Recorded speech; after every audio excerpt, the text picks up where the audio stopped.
and do it in a way that we can obtain as well all the data necessary to be able to access grants that would help us run it more effectively. Well, our all of the pantries right now are really out of food, out of clothes. They have more clothes than they have food. I know we've done a show or two with Mr. Cook out at the ministry on 71, and the Presbyterian Church. They're down to 0 almost. 2 or 3 of the local small, of course, the church we go to, we give them if we do the best we can. We figure out what they really want, and if it's just a bus ticket or food right then or a one-night stay, we try to help. But I agree with you. There's too much laxness in the community that we need to coordinate it into one so that we know nobody's going to go lacking. But we also study the situation because some people are out of job, and they're out of money, and they're just trying to get a job. Well, I know that Goodwill and the One Stop Center, they help folks with schooling and retraining, and I guess they refer them to the places. But it would be nice with this, the community emergency shelter, so that we could know what was happening all the time. Well, one of the things that I encounter the most, we too serve as a food pantry in Cottondale. Right. We're serving about 300 families a month.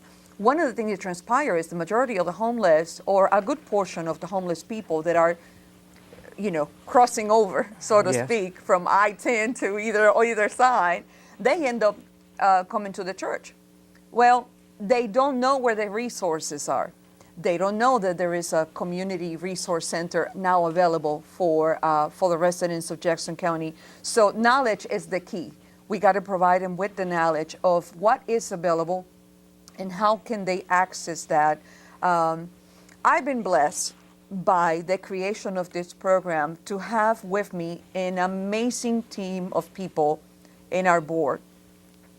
That in itself is a tremendous blessing because these are people from the community, from different agencies. Our president, Ms. Joy Gilbert, she is the president of Trumpeter Sons Missions, and she is also, this program is a division of Innovative Charities of Northwest Florida. Right. And she's already serving the homeless people through the food, the clothing, and all these things. And she has an incredible burden to see these people come out from that bondage and just find a way to get back into. Go ahead and put their website up as she's talking. Just go ahead and put it up. Keep going.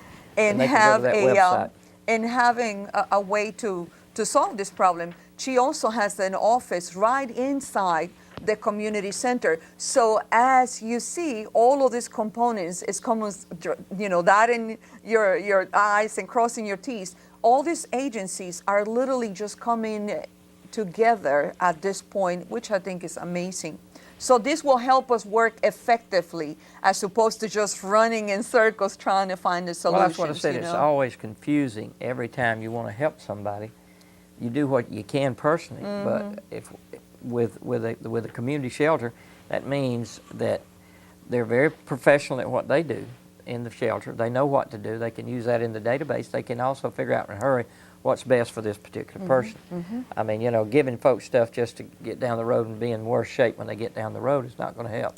Well, like we have been talking about, the majority of the people that needed this kind of help, normally we provide a hotel, we provide the food, we provide the clothes, but if they needed a place to stay, we have been referring them to Panama City, Dothan, Tallahassee, or Pensacola. Well, now we will have our own, and that just makes the whole, a whole lot of difference.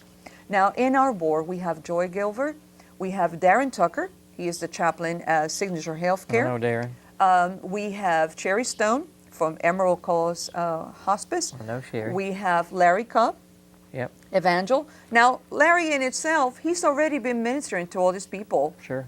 Out in the camps, we got about 7 or 8 camps. And who else is in my board? How about David? Yes, David Elsperman.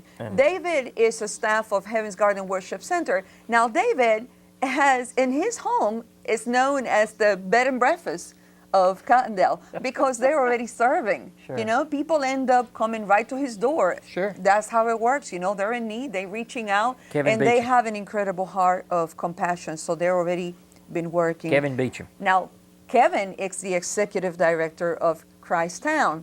Again, already serving the men. So as you can see, the components, the people have been handpicked specifically. We all fit perfectly, and we're working really good together. I'm very excited about our times together, but more excited that each one of us brings something to the table to make it effective. The plan, like I said, there is already, in our advisory team, we already have Department of Children and Families. We have the Department of Health, United Way, Salvation Army, and many others. The list is just growing quickly. Lets me know that everybody was waiting for this moment to come. Everybody had the same desire. Sure. Now there is one person with the idea. Let's all get behind her and push this thing forward. I agree. We are looking for, I'm working with Mike Ubias from the USDA. I know Mike. He's done 2 or 3 shows with me. He's adopted some children.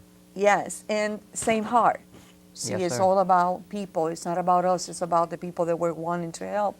So we're going to be working on what is available, looking for lots, properties, mobile homes, RV parks, whatever is available that we can begin. The program is going to be for men, Joshua's house, for women, Rahab's house. In the future, Lord willing, we're hoping to open something for mother and children, because there is a lot of them out there. There's a lot of cases where the homelessness come from domestic abuse issues. Again, it's not related to one thing or the other. It's many components of crisis that have causing all these people, men, women, and children, to be displaced. We want to break that. We want to break that bondage and kind of bring them all together. Outreach is a very important aspect of this, because while we're preparing for laying a solid foundation for this, we're still serving one way or another. So outreach is very important. Now, data is going to be 100% important on this deal. Data in the past we were not able to capture a real-time number of what's going on out there. Thank God for Homeless and Hunger Coalition in Northwest and their ability to share the system of HMIS, Homeless Information System, bringing it into the Jackson County. Now it's being used here, and several of us already took the training, and we're getting equipped to be able to obtain that data from the people, put it into the system, so that all of us will have access to the actual numbers. How many are children? How many are disabled? How many are veterans? How many men, how many women, ethnicity, and all this various information. Well, this particular week, this Thursday, the pit count is being done once again. It's done every other year. The pit count is simply point in time where a group of people, again, various organizations, including churches, will get out on the streets into the area where they stay. And all of us are going to go out there, not only to obtain that count, but we're also going to meet an immediate need, whether it's feeding them, clothing them, bringing the setup for DCF, for access point, Medicaid, food stamps, and all these other things. Also immediate shelter. So we're going to sort out, once again, it's all about the knowledge. We got to get out there to see what is going on, acquire the information, and then be able to make a comeback and say, okay, now this is what we got, and bring all these resources and provide it to them. How does somebody like me, how can the community help you? Good question. I knew how to say that one. Yes, you did. Well, I kind of wrote down the things that we are needing the most. First of all, and most importantly, I want to get across the fact that this is a community project. Right. So people in the community are able to get involved. They can attend our board meetings. They can become a part of the advisory team, because 4 hands are always going to be better than 2. Yeah. But more than that, I want them to get a sense of, I'm a part of this. I'm helping. Well, so, they'll own it if they're a part of it. They'll exactly. support it much better. But once they become a part of it, and this is not just for state, of course we want everybody to join because we want to work together. So we're going to be introducing this program to federal, state, county, cities, and so forth. But we also want business owners, restaurants, churches, you know, anybody.